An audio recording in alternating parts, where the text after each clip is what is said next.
සුබ දවසක්. යේසුස් වහන්සේගේ නාමයෙන් ඔබ හැමෝටම සුභාශිංසනය ගෙනෙනවා. අද දවසේත් මම ඔබ හමුවට ආවේ දෙවියන් වහන්සේගේ වචනයෙන් යමක් අරගෙන අපි එකිනෙකාව ශක්තිමත් කිරීම සඳහා. මම විශ්වාස කරන මේ වචනය අපව ශක්තිමත් කරાવી. මොකද මේ වචනය මගේ ජීවිතය මට ශක්තියක් වුණ වචනයක්. ඒ නිසා මම විශ්වාස කරනවා ඒ වචනය මට පුළුවන් ඒ වචනය ඔස්සේ ඔබව ශක්තිමත් කරන්නට මේ වෙලාවේදී. අපි හරමු අපේ බයිබල් වල ගලාති පොතේ 3 වෙනි පරිච්ඡේදයේ 13 සහ 14 පද. 13 වෙනි පදයේ කියනවා ගසක එල්ලෙන සියල්ලෝ ශාපලද්දේ දියා තිබෙන ලෙස ක්‍රිස්තුස් වහන්සේ අප උදෙසා ශාපයක් වී ව්‍යවස්ථාවේ ශාපයෙන් අප මුදාගත් සේක. මේ ස්ථානයේ කියන උන්වහන්සේ අපව මුදාගෙන ඉවරයි ගත්සේක. ඒ කියන්නේ උන්වහන්සේ මුදව ගන්නට යනවා නෙමෙයි, මුදව ගනිමින් ඉන්නවා නෙමෙයි, උන්වහන්සේ අපව ශාපයෙන් නිදහස් කරගෙන ඉවරයි. ඔබ යේසුස් වහන්සේව අදහන කෙනෙක්ද? ඔබ උන්වහන්සේගේ වචනේ විශ්වාස කරන කෙනෙක්ද? මම ඔබට කැමතියි සුභාරංචියක් ගෙනෙන්න. සතුටු වෙන්න. මොකද යේසුස් වහන්සේ ඔබගේ මගේ ශාපය උන්වහන්සේ දුරු කරා. ඒන් අපව උන්වහන්සේ නිදහස් කරා කියලා බයිබලයේ කියන්නේ. ඇයි එහෙම නිදහස් කළේ? 14 වෙනි පදයේ කියනවා.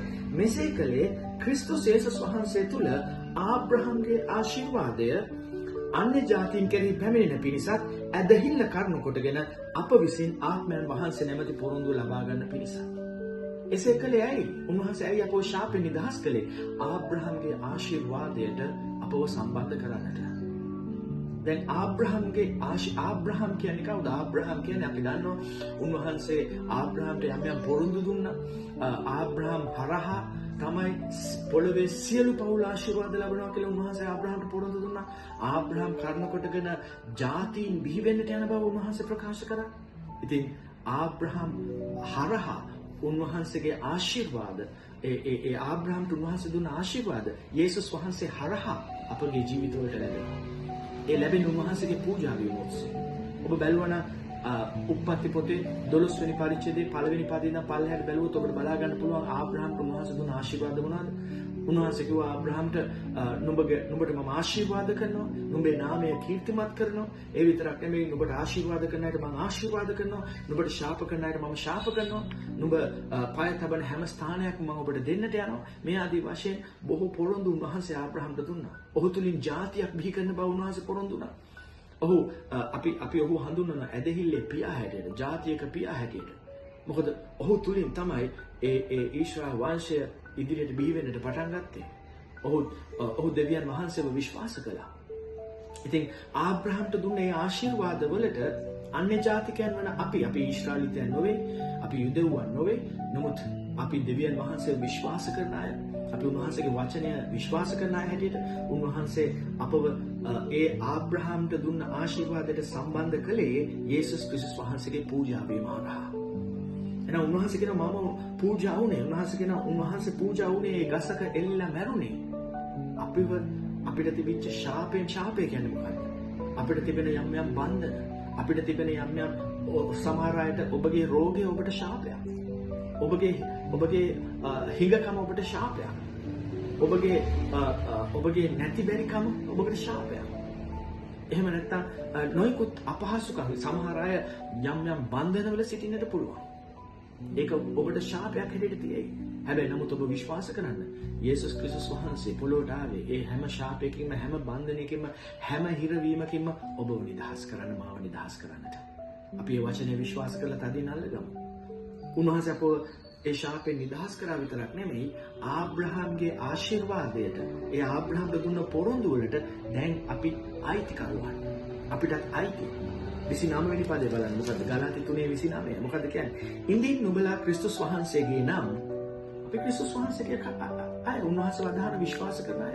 ඉන්දින් නුඹලා ක්‍රිස්තුස් වහන්සේගේ නම් නුඹලා ආබ්‍රහම්ගේ වංශයද පොරොන්දු ලෙස උරුමකාරයෝ දවන්න ඕනේ. ඔව් අපිට පොරොන්දුවක් තිබෙනවා. අපි උරුමකාරයෝ කියලා. අපිට පොරොන්දුවක් උන්වහන්සේ බයිබලයේ උන්වහන්සේ විශාල පොරොන්දුවක් අපිට දීලා තිබෙනවා. මේකේ තිබෙන එක පොරොන්දුවක් තමයි අපිට ආබ්‍රහම්ගේ ආශිර්වාද අයිති ක්‍රිස්තුස් වහන්සේ තුලින්. එහෙනම් උන්වහන්සේ පූජා වුණේ අපව ශාපෙන් ගලවන්න විතරක් නෙවෙයි, ආබ්‍රහම්ගේ ඒ ආශිර්වාද වලට අපව සම්බන්ධ කරන්නට. නමුත් ආශිර්වාදයන් අපේ ජීවිතයට වළක්වනවා. බොහෝ වෙලාවට අපේ ජීවිතයේ ඒ ආශිර්වාදයන් භුක්ති විඳින්නට බැරුව යනවා. යම් හිරවීම් අපි ළඟ තිබෙනවා. කෙනෙක් හිර වෙලා ඉන්නට පුළුවන් යම්කිසි රෝග වාතාවරණයක. සමහර ලාවට පෞල් ප්‍රශ්නයක ඉන්න පුළුවන්. සමහර ලාවට යම් බන්ධනවල සිටින්නට පුළුවන්. යක්ෂ බලවේග වලට අහු වෙලා ඉන්නට පුළුවන්. මම ඔබට කියනවා යේසුස් වහන්සේ ඔබ ශාපෙන් නිදහස් කරා. විශ්වාස කරන්නේ වචනේ. නෑ මාව යේසුස් වහන්සේ ශාපෙන් නිදහස් කළ ඉවරයි. මම කිසිම හිරවීමක් තුළ, මම කිසිම අපහසුතාවයක් තුළ, මම කිසිම බන්ධනයක් තුළ මගේ ජීවිතේ ජීවත් වෙන්නට ඕනේ නැහැ. අපි කිතුමන් හැටියට අපි විශ්වාස කරන්නේ මේ වචනය. දේව වචනය. දේව වචනය කියනවා අපිව නිදහස් කළා කියලා. එහෙනම් ඔබ විශ්වාස කරොත් බයිබලයේ කියන ඔබ මහිමය දකින්නට පුළුවන්. ඒ නිසා මේ වචනේ විශ්වාස කරන්න. මම කැමතියි ඔබ අවධානය යොමු කරන්න බයිබලයේ ද්විතීය කතාපොත. ද්විතීය කතාපොතේ 28 වෙනි පරිච්ඡේදය. 28 වෙනි පරිච්ඡේදය අපි දන්නවා පළවෙනි පදේ ඉඳන් 14 වෙනි පදේ විතර වෙනකම් උන්වහන්සේ ආශිර්වාද ගැන කතා කරනවා. ඒ දෙවියන් වහන්සේගේ වචනයට කීකරු වෙනකොට ඕනේ කමින් සමන් දෙනකොට මේ මග පිම්මීම ඇතුව ජීවත් වෙන මිනිසයාට උන්වහන්සේ දීලා තිබෙන ආශිර්වාද බොහෝ සංඛ්‍යාවක් මේ ස්ථානයේ සඳහන් කරනවා. මම ඒකෙන් ඔබගේ අවධානය යොමු කරන්න කැමති 7 වෙනි පදයට. එක දෙයක් ගැන මේ කාලය ඇතුළත මම ඔබට කතා කරන්න කැමතියි. 7 වෙනි පදේ මොකක්ද කියන්නේ? නුඹට විරුද්ධව නැගිටිනා වූ නුඹේ සතුරන් ස්වාමීන් වහන්සේ නුඹ ඉදිරියේ පරාජය වෙන්නට සලස්වනසේක. ඔහු නුඹට විරුද්ධව එක් මගකින් අවුත් සත් මගකින් නුඹ ඉදිරියෙන් පලා යනවාය. මේක අපිට පොරොන්දුවක්. කොතරම් උතුම් පොරොන්දුවක්ද මේක. උන්වහන්සේ කියනවා ඔබට විරුද්ධව එන සතුරන් ඔබ ඉදිරියෙන් මම පරාජය වෙන්නට සලස්වනවා. අපි අලුත් යුසුමේ ගලාති පොතේ අපි බැලුවේ උන්වහන්සේ කිව්වේ අපේ ශාපය උන්වහන්සේ දුරු කරාද. දැන් අපි ආබ්‍රහම්ගේ ආශිර්වාදයට සම්බන්ධ කළා. දැන් මේ පදේ උන්වහන්සේ අපිට පොරොන්දුවකින් ආශිර්වාද කරන මොකද ඒ පොරොන්දුව? අපේ සතුරු අපේ ඉදිරියෙන් උන්වහන්සේ පරාජය වෙන්න සලස්වනවා. කවුද ඔබේ සතුරා? කල්පනා කරලා බලන්න ඔබේ සතුරා කවුද? ඊට පැහැදිලි බයිබලයේ අපේ සතුරු මිනිස්සු නෙවෙයි.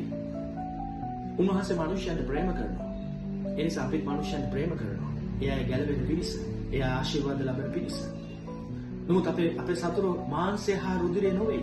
බයිබලයේ කියන අපේ සතුරු මාංශය රුධිරය නෙවෙයි. නමුත් අපේ සතුරු හැම අන්ධකාර බලවේගයක්ම යක්ෂයා විසින් පාලනය කරනු ලබන අඳුරු බලවේග, ඒ බල පරාක්‍රමධාරීන්ගේ බලවේග, මේ ලෝක මුලාදෑනින්ගේ ආත්ම, ඒ රැවටිලිකාර ආත්ම, ඒ හැම අඳුරු බලයක්ම, අන්ධකාර බල ඒ ක්‍රියාත්මක වන අපට විරුද්ධව අපේ ජීවිතයේ ඉදිරියට යාම වළක්වන, අපිට ජයග්‍රහණය ගෙන දෙන එක වළක්වන හැම බලයක්ම අපේ සතුරෙක්. මම කැමතියි ඔබ අවධානය යොමු කරන්නට මේ වෙලාවේ එහෙම අපේ බහුතරයක් අය මුණ දෙන සතුරන් සම්බන්ධව. ඔබේ සතුරා කවුද? සමහර ලාවට ඔබේ සතුරා හිඟකම වෙන්නට පුළුවන්. හැමතිස්සෙම අපිට යම් දේවල් නැහැ, අඩුපාඩු. හිඟකම. ඒක ඔබේ සතුරෙක්. තවත් සතුරෙක් ඔබේ ණයබර. ඔබට ඉදිරියට යන්න විදිහක් නැහැ. ඔබ ලැබෙන දේ හැමතිස්සෙම ණයබර වලට ඔබ හිලව් කරන්නට ඕන. නමුත් ප්‍රේමවන්ත සහෝදරය සහෝදරිය මම කැමතියි ඔබට කියන්නට අද දවසේ අපි දේව වචනේ විශ්වාස කරමු. උන්වහන්සේ පොරොන්දු වෙනවා.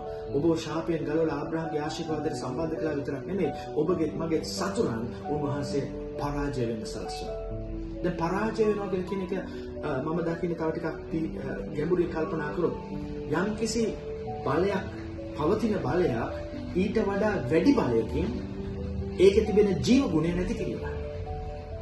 එහෙනම් මතක තබා ගන්න ඔබවත් මාවත් පරාජය කරමින් තිබෙන මොකක් හරි බලවේගයක ජීව ගුණය යේසුස් වහන්සේ පැමිණ නැති කරා. සහ මුලින්ම ඉවත් කළා. දැන් කිසිම දෙයක බලයක් නැහැ ඔබව අභිබවා යන්නට. උන්වහන්සේ ඔබට දුන්න ආශිර්වාද අභිබවා යන්නට බෑ. රෝගයද ඔබ කෙරෙහි බලපවත්වන්නේ. නමුත් ඊට වඩා වැඩි බලයකින් උන්වහන්සේ ඒ රෝගය පරාජය කළ ඔබට සුවය දී තිබෙනවා යේසුස් වහන්සේගේ පහර වලින්. ඔබ සුවය ලබා ඇති බවයි බයිබලයේ කියන්නේ. ලබන්නට යනවා නෙමෙයි, සුවය ලබා ඉවරයි. විශ්වාස කරන විතරයි අපිට තිබෙන්නේ අද දවසේ. අපේ ක්‍රියාව යේසුස් වහන්සේ කළා ඉවරයි. ඒ නිසා ඔබ ඒක විශ්වාස කරන්න. ඔබේ සතුරන්, ඔබගේ හිඟකම කියන්නේ සතුරෙක්. ඔබගේ ණයබර සතුරෙක්. ඔබගේ රෝගයේ සතුරෙක්. ඔබගේ පෞල් ප්‍රශ්නයේ සතුරෙක්. සිත් වේදනාව සතුරෙක්. ඔබ බන්ධනයක ඉන්න ඕනම දෙයක් සතුරෙක්. යේසුස් වහන්සේ ඒ සතුරව පරාජය කළ ඉවරයි. උන්වහන්සේ බලයක් එවලා ඒ සතුරාගේ ජීව ගුණය විනාශ කරලා ඉවරයි. ඒක හොඳට මතක තබා ගන්න. යක්ෂයාගේ වහල් භාවයෙන් උන්වහන්සේ ඔබවත් මවත් ගලවලා බොහෝ අය යක්ෂයාගේ වහලෙක්. නමුත් යේසුස් වහන්සේ ඒ වහල් භාවයෙන් අපව මුදවගෙන ඉවරයි.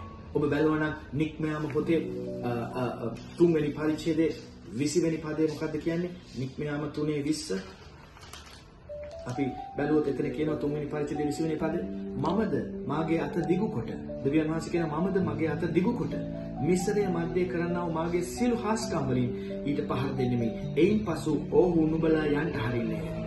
මේ ඊශ්‍රායල් සෙනඟ වහල් මාර්ගයට පත් වෙලා හිටියේ. පාරාව රජුණන්ගේ යටතේ වුන් වහල් කමේ ජීවත් වුණේ. දෙවියන් වහන්සේ කතා කළ මෝසෙස්ට කියනවා මම මගේ අත දිගු කරලා මම යම් දේවල් හාස්කම් සිදු කරන්නට යනවා ඔබගේ ජීවිතය තුළ. යම් වෙනස්කම් කරන්නට යනවා. ඒව දැකලා ඔවුන් ඔබ වහල්කමට අසු කරගෙන ඉන්න අය ඔබට යන්න නිදහස් ඔබ යන්න ඉඩ හරි. මම ඔබට කියනවා දෙවියන් වහන්සේගේ වචනේ විශ්වාස කරන්න. උන්වහන්සේ යම් දේ කරලා ඉවරයි ඔබ වෙනුවෙන් යක්ෂයාට බෑ ඔබව තවදුරටත් බන්ධනේ තබා ගන්න. අනිවාර්යෙන්ම උන්වහන්සේ ඔබව මුදා හරිනවා. මුදා හරලා ඉවරයි. යක්ෂයා අනිවාර්යෙන්ම ඔබව නිදහස් කළ යුතුමයි. ඒක සුභාරංචියක්. මේ ඊශ්‍රායල් සෙනඟව පාරාව යන්න දෙන්න සිද්ධ වුණා දෙවියන් වහන්සේගේ බලය ක්‍රියාත්මක වෙනකොට. උන්වහන්සේගේ බලය ඔබේ ජීවිතේ ක්‍රියාත්මක වෙනකොට යක්ෂයාට බෑ තව දුරටත් ඔබ බන්ධනේ තබා ගන්න. ඒ නිසා විශ්වාස කරන්න මේ වචනේ. ඒ විතරක් නෙමෙයි ඔබ හැරෙවුවා නම් නික්මයාම පොතේ 12 වෙනි පරිච්ඡේදයේ 36 වෙනි පදේ මොකද්ද කියන්නේ? නික්මයාම පොතේ අපි 3:20 බැලුවේ. මොකද අපි බලමු 12 වෙනි පරිච්ඡේදයේ 36 වෙනි පදේ මොකද උනේ? ඒ ඊශ්‍රායල් සෙනඟට උන්වහන්සේ කියනවා 12:36 ස්වාමීන් වහන්සේ මිසරවරුන්ගෙන් සෙනඟට කරුණාව ලබා දුන් බැවින් ඔවුන් ඉල්ලූ දේ දුන්නෝය. මෙසේ ඔහු මිසරවරුන්ගේ වස්තුව ගත්තෝය. ඒ කියන්නේ මිසරේ වහල්කමේ හිටියා ඊශ්‍රායල් සෙනඟ. ඒ මිසරේ වහල්කමේ ඉඳලා ඒ ඊජිප්තු දේශයේ ඒ වහල්කමෙන් ඒ පාරාව රජු තීරණය කරා මේ කට්ටියව මම නිදහස් කරනවා කියලා දෙවියන් වහන්සේගේ බලය දැක්ක වෙලාවේ තවදුරටත් හිර කරන් ඉන්න බැරුව ගියා. අතහැරියා මේ සෙනඟට යන්න දුන්නා. දෙවියන් වහන්සේ කියනවා ඔවුන් එළියට ආවා යම් දේවල් ඇතුළත් ශක්තිමත්. මම ඔබට කියනවා දෙවියන් වහන්සේ ඔබව සතුරාගෙන් මුදව ගත්තේ. දෙවියන් වහන්සේ ඔබව සතුරාගෙන් එළියට ඇදලා ගත්තේ නිකන් නෙවෙයි. උන්වහන්සේ වග බලා ගත්තා ඔබ යම් ආශිර්වාද ලබන්න ඕනේ කියලා. අපිව ක්‍රිස්තුස් වහන්සේ ශාපයෙන් නිදහස් කරේ නිකන් නෙවෙයි. උන්වහන්සේ වග බලා ගත්තා අපගේ ජීවිතයට ආශිර්වාද කරන්නට. ඒ ආබ්‍රහම්ට දුන්න ආශිර්වාද ලැබෙන පිණිස. අපිට තියෙන විශ්වාස කරන්න විතරයි. මම අහන්නේ ඔබගෙන් ඔබ විශ්වාස කරනවද? විශ්වාස කළොත් මහිමේ දකින්නට පුළුවන්. උන්වහන්සේ වග බලා ගන්නවත් දවසේදී අපේ ඉදිරියේ සතුරන් පන්නා දමලා අපට ආශිර්වාද කරන්නට බහුලව වැඩි වී උතුරන ජීවිතයක් සඳහා. ඒ සඳහා උන්වහන්සේ අද්විතීය දේවල් අපිට කරයි. අසාමාන්‍ය දේවල් කරයි. අස්වාභාවික දේවල් ඔබේ ජීවිතේ සිදුවේ. ඒ ඔබේ යහපතට, ඒ ඔබේ ජයග්‍රහණය වෙන්නේ. ඒ නිසා විශ්වාස කරන්න අද දවසේ මම ඔබව ශක්තිමත් කරන්නට කැමතියි. දෙවියන් වහන්සේ ඔබේ සතුරන් පන්නා දමලා ඉවරයි. ඒ සතුරන් ඕනම කෙනෙක් වෙන්නට පුළුවන්. මිනිස්සෙක් නෙමෙයි සතුරන්. මම කියවා වගේ අඳුරු බලවේගයි අපේ සතුරන්. ඒ අඳුරු බලවේග තමයි ඔබගේ ජීවිතේ යම් දේවල් බලක්කමින් ඔබ පිටපස්සට දාගෙන ඉන්නේ. නමුත් ඔබ ඉදිරියට යන ගමනේදී ඒ හැම අඳුරක් බලයක්ම උන්වහන්සේ නැති කරලා ඉවරයි. මම ඔබට තව අවසාන වශයෙන් එක දෙයකට ඔබේ අවධානය යොමු කරන්න කැමතියි. ආබ්‍රහම්ගේ ආශිර්වාද අපි කල්පනා කරන ගමන් ඒවා අපේ ජීවිතයට අපි ලබා ගන්නට අපි වචනේ විශ්වාස කරන ගමන් මම කැමතියි ඔබට කියන්න ආබ්‍රහම්ගේ පොරොන්දු ඔබ විශ්වාස කරන කෙනෙක් හැටියට ආබ්‍රහම්ගේ කැඳවීමත් ඔබ විශ්වාස කරන්න. මොකද ආබ්‍රහම්ගේ කැඳවීම දෙවියන් වහන්සේ කිව්වා මම ඔබට ආශිර්වාද කරනවා නුඹ ආශිර්වාදයක් වෙන්න. මම ඔබට ආශිර්වාද කරනවා ඔබත් ආශිර්වාදයක් වෙන්න. මේ පොළොවේ ඔබට උන්වහන්සේ මේ කිතුණුවන්ට උන්වහන්සේ ආශිර්වාද කරන්නේ තව අයට ආශිර්වාදයක් වෙන්න, තව අයව ගලවන්න යේසුස් වහන්සේ වෙතට, තව අයව යක්ෂයාගේ බන්ධනයෙන් නිදහස් කරන්න, තව අයට කියා දෙන්න යේසුස් වහන්සේ පැමිණ ඔබගේ ශාපයෙන් ඔබ මුදාගත් බව. දෙවියන් වහන්සේගේ උතුම් පොරොන්දු වලට ඔබ සම්බන්ධ කර තිබෙන බව. ඔබට ආශිර්වාද කරලා තිබෙනවා. ඒ කියන්නේ ඔබව බල ගන්නවල තිබෙනවා උන්වහන්සේ. සඵල වෙන්නට උන්වහන්සේ ඔබව බල ගන්නවල තිබෙනවා.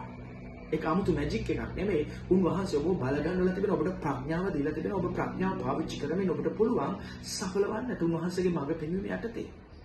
එතකොට උන්වහන්සේ කියන මම ඔබට ආශිර්වාද කරේ. ඔබත් ආශිර්වාදයක් වෙන්න. මොකද ආශිර්වාදය කියන්නේ?